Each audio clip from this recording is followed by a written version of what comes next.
আমি সেদিনকে হলদিয়া থেকে যা বলেছিলাম যে হয় কন্ট্রাক্টরি করুন নইলে তৃণমূল করুন।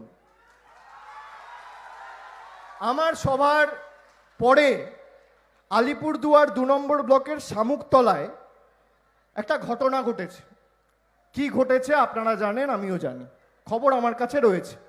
এবং কেউ কেউ বলেছে যে না, অভিষেক বন্দ্যোপাধ্যায় তো ওই কথাটা খালি পূর্ব মেদিনীপুর আর হলদিয়ার জন্য বলেছে, আলিপুরদুয়ারের ক্ষেত্রে এই কথাটা প্রযোজ্য নয়।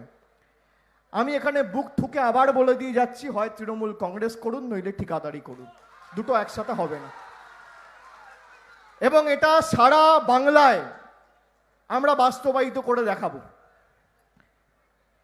সারা বাংলায় কেউ যদি ভাবে যে ঠিকাদারদের কথায় পঞ্চায়েতের প্রধান চলবে, আপনার ব্যাংক ব্যালেন্সের উপর পরের বার পঞ্চায়েতের টিকিট আপনি পাবেন না, মানুষের কাছে সার্টিফিকেট পেলে আপনি টিকিট পাবেন। তৃণমূল কংগ্রেসের পঞ্চায়েতে প্রার্থী আপনি তবেই হতে পারবেন যদি মানুষের মধ্যে আপনার গ্রহণযোগ্যতা থাকে। কোনো দাদার পা ধরে, কোনো দিদির পা ধরে, কোনো লোকাল নেতা নেত্রীর পা ধরে কোনো লাভ নেই। একটাই নেত্রী মমতা বন্দ্যোপাধ্যায়, আর একটাই চিহ্ন জোড়া ফুল।